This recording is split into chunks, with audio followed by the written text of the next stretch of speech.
So I think it's a great question, and obviously this has been an issue that has been top of mind at um, throughout our community and in debates throughout our community. So one thing that I think is important to discern is that policing budgets, policing issues, by and large, for the most part, are are handled at the municipal and state level. So for those who are joining, if this is your first town hall, we've got city officials, like we have our city council, we have, which we will be selecting next month. We have our state assembly, and they draft all of our state laws. And then we have the federal level. And as your congresswoman, I operate on the federal level. For a lot of policing reform issues or any sort of budgetary issues, et cetera, the vast majority of those will be handled at the city level and at the state level. But there are some things that we can do and that I can do, and I'll share with you, that we can handle and advocate for on the federal level. So one of the things that we've been kind of discussing, as I mentioned, I introduced legislation on the Andrew Kearse denial, accountability for denying medical care.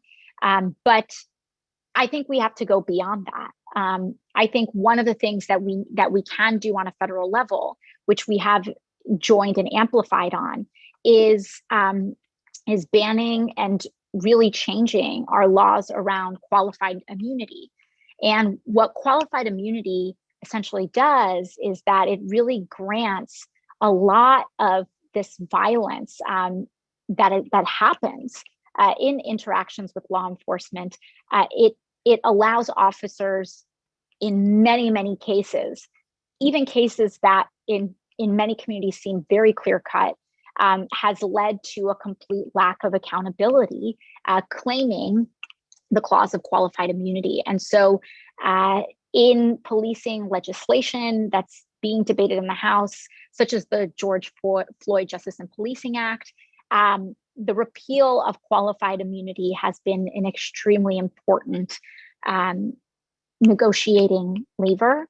And beyond the George Floyd Justice and Policing Act, which introduces things like chokehold bans, I think what's important about that is that it's while we are fine to support it, and even in legislation that we're supporting with respect to Andrew Kearse, these are all very small pieces of the situation, right? If you ban a chokehold, that doesn't necessarily stop all police violence, and a lot of times, many of these policing issues, for example, in the case of Eric Garner, chokeholds were banned on the city level, and it happened anyway.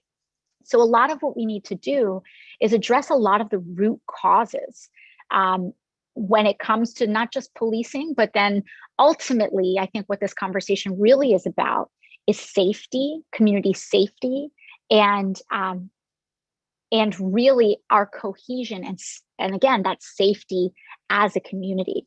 And so beyond just looking at community safety strictly from a policing lens, one of the things that I've also done is that we have community funding projects that we are requesting 10 for our district, and we'll provide an update on that perhaps at next town hall or the town hall after. And one of the community funding projects that we have requested has been for a really remarkable program that's being run right out of our district at Jacobi Hospital. And it's called the Stand Up to Violence Program. Now, one thing that we are seeing is that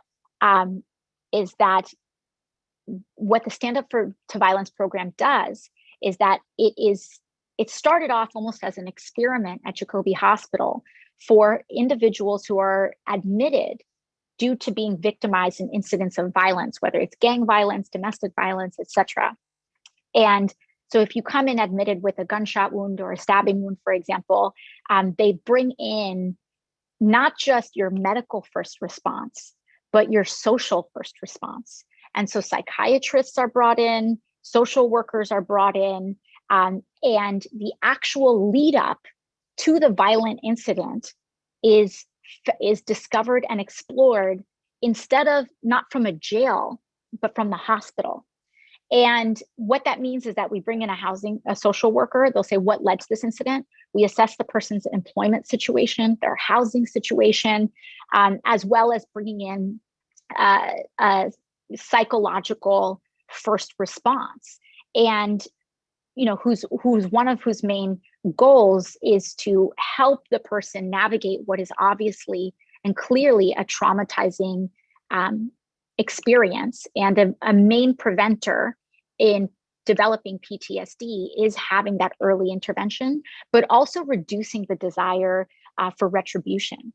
And one of the things that we have found that the folks at Jacobi Medical Center have discovered is that when you take a public health approach to incidents of violence, they were able to reduce readmission. They were able to reduce the reoccurrence of violence that leads that person to go to the hospital by 59%. 59%. That's immediate. And so when we talk about this larger issue about, public safety is not just about how much money you pump into jails and policing, but public safety is how do you prevent a kid from getting in trouble in the first place? It's about funding schools enough and treating them in a way that they don't constitute a school to prison pipeline. It's about making sure that people are housed in a community, that they're gainfully employed in a community, particularly young people, that we start to see those reductions in crime. And so I just say all of this to encourage us to encourage the conversation about safety to actually go beyond just a conversation solely about policing.